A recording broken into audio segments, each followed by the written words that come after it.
Hi friends, आज हम लोग प्राचीन इतिहास में वैदिक काल के बारे में पढ़ेंगे।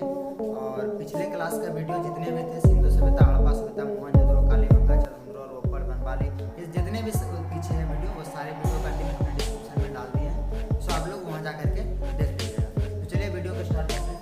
आज का है कि हम पढ़ने वाले प्राचीन इतिहास जो है, इसमें वैदिक काल से लेकर राजपूत काल तक का अध्ययन किया जाता है।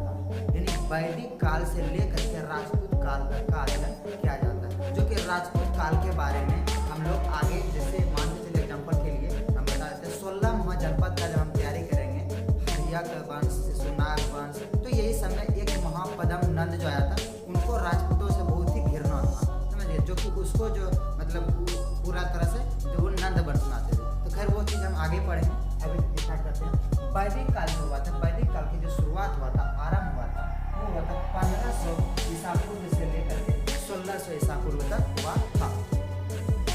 ये जो है दो भागों में बटा, जो कि पहला था ऋग वैदिक काल और दूसरा था उत्तर वैदिक काल।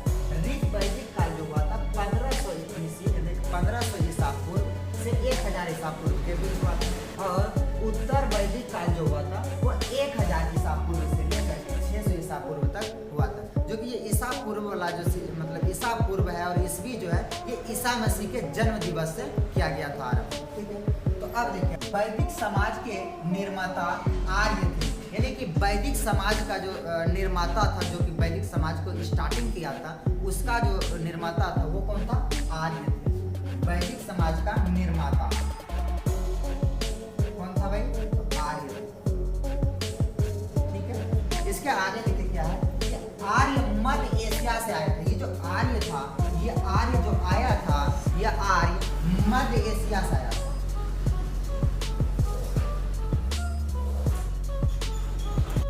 मध्य एशिया से आर्य आए थे।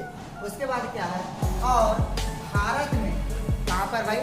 भारत में सप्त संधव प्रदेश में ये आया था। कहां पर आया था? भारत में सप्त संधव प्रदेश में आया था। मतलब कि संधव प्रदेश जो है 7 नदियों का प्रदेश, या पंजाब को ले लीजिए या फिर हरियाणा को ले सकते हैं। चलिए आगे बढ़ते हैं, यहाँ तक समझ में आ गया। अगला क्या है? आर्यों की भाषा, मतलब आर्य लोग का जो भाषा था, आर्य लोग का भाषा, आर्य लोग का भाषा जो था वह संस्कृत था। आर्य लोग का भाषा क्या था? संस्कृत।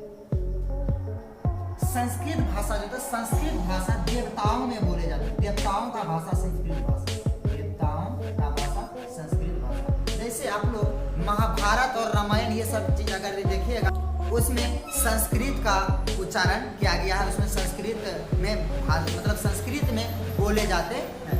अगला चीज क्या है कि जो देवताओं का भाषा थी, कोई दिक्कत यहाँ तक नहीं। आगे बढ़ो।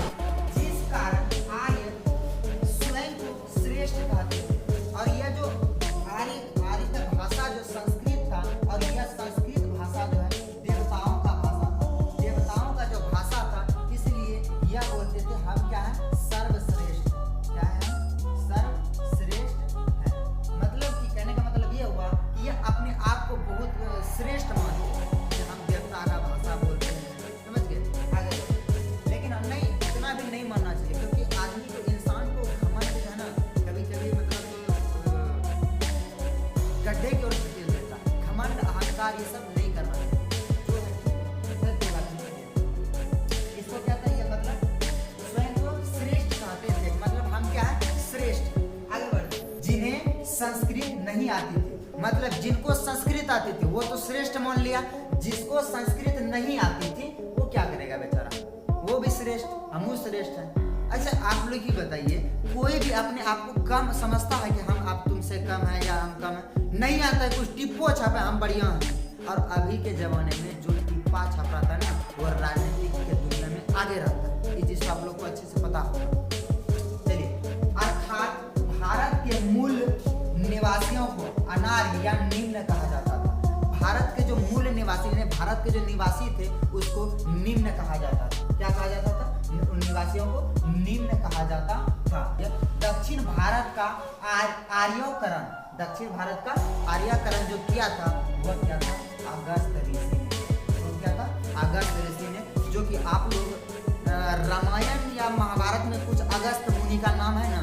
अब रामायण महाभारत किसमें तो उतनी अच्छे से याद नहीं है, लेकिन हाँ अगस्त मुनि का जिक्र मतलब अगस्त ऋषि ने दक्षिण भारत का आर्यकरण किया था। उम्मीद करते हैं आप लोगों को अच्छे से समझ में आ गया होगा। आज हम यहीं तक रखते हैं क्योंकि फिर वीडियो भी बड़ा हो जाएगा, फिर अगले दिन हम इसके आगे बताएंगे।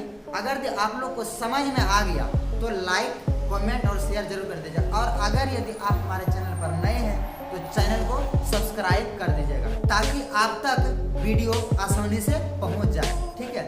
और अगर कुछ समझने में प्रॉब्लम होगा तो आप हमको जरूर बताइएगा, उसको सुधारने का हम कोशिश करेंगे। तो मिलते हैं अगले क्लास में।